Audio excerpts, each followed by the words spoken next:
I esta que us contem ara és la història d'un somni que a poquet ha anat fent-se realitat. A un barri on hi ha prou necessitats, en la ciutat de València, com és Marxalenes, hi havia una joia de la nostra arquitectura industrial abandonada, l'edifici conegut com l'edifici de Bombas Gens. El contenidor perfecte per a un projecte que unís art contemporani, investigació i també acció social.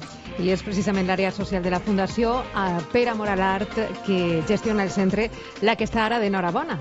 Per què? Perquè s'acaba de presentar el Centre Jove, un espai per a la igualtat d'oportunitats, sobretot per als menors de la zona, i tenim la sort de tindre així a la directora general de la Fundació Pere Moral Art, a Susana Lloret. Bienvenida, Susana. Muchas gracias.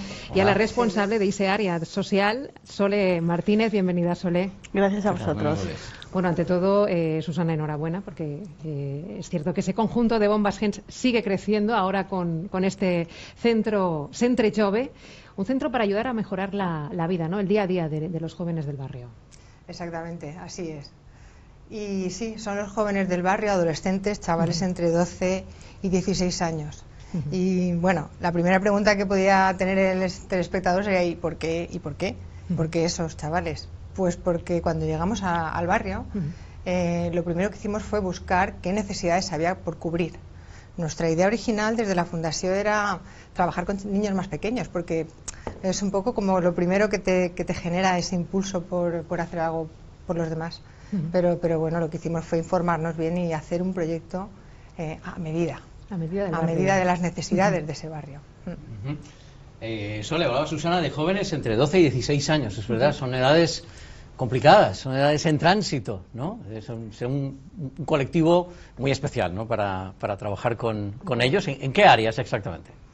La idea de trabajar con ellos sobre todo es hacer el acompañamiento desde los centros de educación primaria, porque pasan al instituto en esa franja de edad y es una etapa vulnerable tanto para ellos como personas como para su proceso y su formación académica. La idea de trabajar con ellos es habilidades sociales, hábitos de comunicación y habilidades para la vida adulta, autonomía personal y sobre todo que tengan un acompañamiento y un apoyo en esa etapa de transición hacia la vida adulta y hacia una calidad de vida mejor con una real igualdad de oportunidades. Habláis también de que el servicio de comedor, como estamos hablando también en este caso de necesidades formativas, pero también del día a día, como es el servicio de comedor, que en algunos casos en el tránsito entre el cole y el insti, ¿no?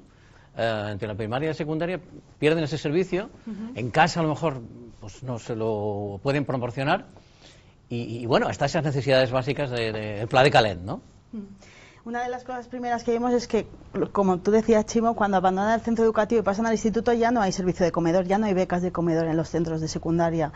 Los chavales son los que tienen que llegar a casa a hacerse la comida para ellos, incluso muchas veces para los hermanos más pequeños, y están responsabilizándose de algo que a su edad en teoría no les corresponde. El hecho de que nosotros tengamos servicio de comedor es realizar con ellos una dieta equilibrada, garantizar 2 comidas al día saludables, tanto la comida que la organiza una empresa como la merienda que la organizamos nosotros con los propios chavales, y luego que eso les capacite a tener energía y a tener un grupo de monitores y educadores de referencia con los que trabajar. Y en ese trabajo de acompañamiento, de dar herramientas, de ayudar a esos jóvenes, ¿también se tiene en cuenta al entorno, a la familia, Sole? Sí, fundamentalmente. El primer requisito es que el chaval tenga interés en venir al centro de día, por todo lo que eso influye, porque su forma de vida o su desarrollo integral no es solo con él, sino con la familia. Entonces trabajamos con ellos, con la familia, con los centros educativos de donde provienen, con si tienen que hacer algún seguimiento a nivel sanitario, psicológico, todo eso. La idea es coordinarnos en red con el resto de entidades de acción social con las que el menor y esa familia tienen algún tipo de vinculación, porque no podemos ser una seta trabajando con ellos, tenemos que trabajar en red con el resto del entorno. Coordinarse, ¿verdad? Los centros educativos, las familias, es todo el entorno de los jóvenes, ¿verdad? A mí me gustaría mucho añadir algo al hilo de lo que dice Sole, que es quizá una de las cosas que tenemos más claras en la Fundación, y es que para compartir de forma inteligente pues hay que colaborar y coordinarse con el resto de recursos que puedas tener alrededor. Esa es la mejor manera para hacer que lo que tu granito de arena sea lo más eficiente y lo más eficaz posible, y eso es lo que hemos hecho. Estamos viendo Marxalenes, ¿no? Estamos viendo efectivamente algunas de las imágenes de los servicios en marcha y también del edificio. Ahora nos comentaréis, ¿no? Digamos del contenedor, pero en cuanto al contenido, los servicios de este Centre Jove, ¿cuáles son, Susana? Bueno, pues podríamos dividir en tres grandes servicios. Pues el primero que has mencionado, que es el tema del comedor, que yo quería añadir que fue una decisión que tuvimos que tomar si teníamos un servicio de catering o si realmente cocinábamos allí. Y viendo la posibilidad de que el tema de tener una cocina nos podía ayudar con talleres de cocina, que es algo muy manipulativo y muy fácil para los chavales para iniciarse en un enfoque preprofesional, pues decidimos optar por tener cocina y cocinar allí. Entonces tenemos ese servicio. Luego tenemos el apoyo que se hace, que comentaba Sole, en dos vertientes. Por un lado, el apoyo al currículum académico que están desarrollando. Son chavales que están estudiando, están en la educación secundaria obligatoria y necesitan apoyo porque no nos olvidemos que muchas veces llegan a casa y no hay nadie que les pueda echar una mano en los deberes. Y ahí es donde empieza la desigualdad, en la soledad también. Muchas veces, tengo que decir, porque los padres no es que no se responsabilicen, sino que están cubriendo otras necesidades de la familia. Yo quiero aquí añadir una anécdota, y es que en el doctor Oloriz hicimos el primer taller Divertart, arte divertido, arte terapéutico, y cuando llegó el fin de curso hicieron los chavales una exposición con todo lo que ha venido haciendo. Vino solo un padre. Y recuerdo que Luisa, la directora en aquel momento, me dijo: mira, es que aquí estos chavales, parte de ellos, sus padres no pueden venir porque están trabajando y no pueden dejar, y la otra parte no tienen interés. La realidad es que estos chavales necesitan esto que estáis haciendo. A mí aquello se me quedó grabado. Y lo que hemos hecho ha sido ampliar a más. Por eso un poco lo de Centros sin Paredes. Atendemos a los chavales en el centro con apoyo educativo y con talleres preprofesionales que pretenden ser como una puerta que les abra a una opción de futuro diferente, manipulativa, donde vean pequeños talleres de electricidad, de peluquería y barbería, de cocina, danza urbana. Integraremos grafitis también más adelante, buscando sinergias con el centro de arte, cosas manipulativas, cosas que les permitan ver que si permanecen en el sistema educativo y acaban ESO, pueden acceder a un ciclo profesional que les puede cambiar la vida. Ese es nuestro objetivo, ayudar a cambiar en la vida mejor. Bueno, y lo estamos diciendo justo hoy, que lo decía yo esta mañana en la radio, que es el Día Internacional de la Niña. Trabajáis con adolescentes, chicas, chicos, pero este día hace incidencia precisamente en eso, en la necesidad que tiene la sociedad de darles herramientas, formación, acompañamiento a esas generaciones que en un futuro van a ser las que dominen el mundo. Que tengan todas oportunidades. Estábamos hablando precisamente de la parte arquitectónica del centro. Es un centro de nueva construcción. Hablemos un poquito de él, porque tiene 1.300 metros cuadrados sin paredes. Una construcción muy especial. La estamos viendo, la fachada no parece que sea tan grande vista desde esa perspectiva, pero lo es. La construcción es todo lo grande que nos permitió el solar que teníamos. Si hubiéramos podido, hubiéramos hecho más. pero surge precisamente por algo que también me gusta ahora tener oportunidad de aclarar. Había una quinta nave en la fábrica original Bombas Gens, había una quinta nave que no era original, era un añadido posterior de los años 60 aproximadamente, que estaba cubierto con uralita, cosa que hoy día está prohibidísimo. Y fue a raíz de tener que derribar aquella nave porque no tenía mayor valor, no era parte del conjunto original que hemos respetado al máximo, cuando vimos que ahí teníamos la posibilidad de manera físicamente al lado, como en el corazón también estaba al lado, continuar con las actividades de la Fundación ahí. Y ahí fue cuando buscamos si en el entorno había necesidades para esta parte social, y nos encontramos con que sí. Y de ahí surgió este edificio, pues que ha sido lo más grande que hemos podido hacer. Tiene una planta de aulas. Y Sole, podías presentar tú el resto de plantas, y así repartimos. 4 plantas, ¿no? Eso estábamos comentando. Exacto, 4 plantas. La primera planta se reparten un poco más los despachos y las aulas donde trabajamos el refuerzo educativo, las habilidades de comunicación, y tenemos un aula de ocio donde hay una serie de juegos de mesa, el rincón de lectura, el espacio donde se hacen las asambleas para trabajar con ellos desde un ambiente más distendido. El segundo piso contiene las aulas taller, donde tenemos los talleres de electricidad, o las aulas donde se imparten los talleres de electricidad y dibujo divertido o arte divertido, el taller de peluquería, el taller de danza urbana y luego la última aula, que es la que se está utilizando un poco en estos momentos a nivel de creación y expresión corporal. Y trabajamos con cada grupo un poco para que ellos saquen el artista que llevan dentro. Entonces, sin decirles o sin programar mucho, que ellos saquen las capacidades donde más activos y creativos se sienten. El tercer piso es el comedor, donde trabajamos pues lo que habíamos dicho, los hábitos de vida saludable, una dieta equilibrada y un cuidado del cuerpo, y en un futuro tenemos pensado llevar a cabo los talleres de restauración. Por eso tenemos la cocina, esa es la ventaja que nos facilita, y todo ese espacio la idea es que sea polivalente y podamos trabajar el máximo dentro del edificio y de las capacidades y posibilidades que el edificio nos ofrece. Comentabas antes, Susana, la posibilidad de cambiar la vida a estos chicos y chicas que están en situación vulnerable, con unos entornos familiares complejos y con unas oportunidades desiguales para ellos y para ellas. Pero yo creo que también para los que trabajáis o estáis empezando a trabajar con estos chicos en el barrio, también creo que dentro de poco vais a poder empezar a escribir un libro de un rico anecdotario de cómo también la vida os está cambiando a vosotros, a vosotras, ¿no? al equipo que estáis trabajando con ellos. También aquello de dejar una semilla en el barrio de vida, ¿no? De futuro, ¿no? Hombre, estas cosas te cambian, te hacen crecer como persona de una manera muy, muy humana.